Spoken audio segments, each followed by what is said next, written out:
The project involved the renovation of all school blocks, including plastering, painting, and constructing a new basketball court.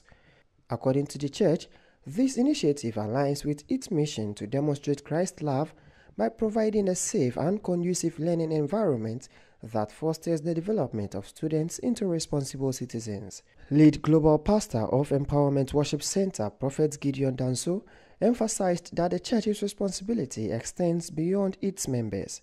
He noted that partnering with the state to develop communities is part of their mission. Yeah, we believe that the church has a duty to partner with the state. It has always been the case to develop our communities, and we in Empowerment believe in this vision. There are many churches who have led the way, like I said, Church Methodist Church, Presbyterian Church, Catholic Church, and so on. They've always invested in education, and we are fairly new, but we believe in that vision, that we have a commitment and a duty to our community to help advance not only just government, but to also contribute our quota to that. And Bible says, whosoever has this world's goods and seeth his brother in need and shattered the bowels of compassion, where dwelleth the love of God in you. And love is not in just what you say, it is in what you do.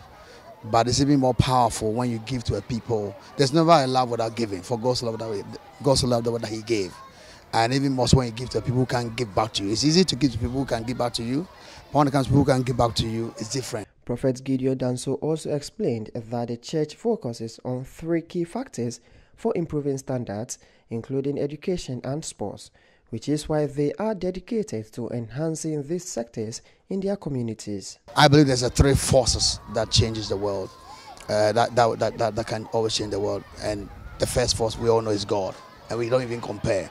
Because God is the one who can pick you from the married clay and set your feet on the rock, can change your life, take you from wherever, from the north to south to east, and change your life. He changed my life, He changed my life, and there's no other thing except God.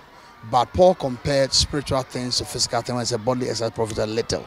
So the reason I say, but Paul said it profited little because he was compared to spiritual things. So now we come to physical things. The next thing that can change your life is education.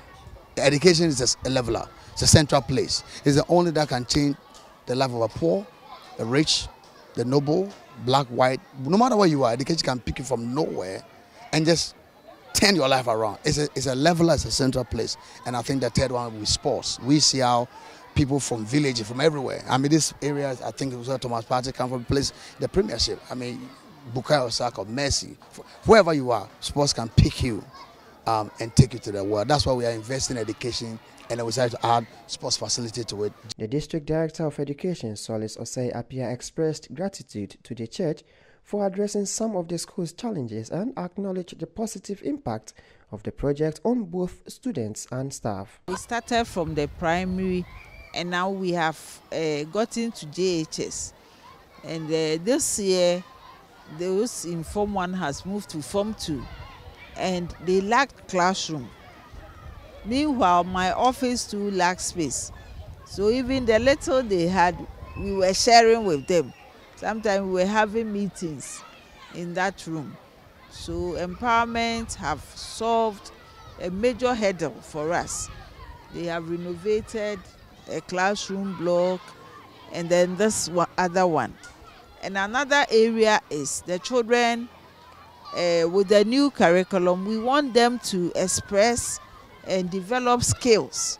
And you know, sports is a good skill that when the children acquire, it can take them far. So just as our prophet said, we will see a lot of them going into football, basketball, and other things, which will enhance their future. So we are very grateful. And then you see that he has beautified the environment too for us. The children need that conducive learning environment, an enabling environment for them to learn. So he has solved that problem, and we are very, very grateful to him. She, however, appealed to NGOs, institutions, and individuals to assist the directorate in addressing other ongoing challenges within the district. Some of our schools are in dilapidated shape. We had one school, for instance, when the rainstorm came, their roof ripped off. so we need some support. The new Ningo, I learned they also have a challenge with their structure. There are cracks and the roofing, everything is not too good. So when we get some NGOs and other people coming in to support us, we'll be very grateful. The district assembly is doing his part. He built a school for us at Umankope, and he's saying they are going to build one at Mataheko, one at Afienya Mobole. Yes, so they are also doing their part, but the government alone cannot do all. So if other people will come in to support us, we'll be very, very grateful. For MX24 News, Joshua Tay.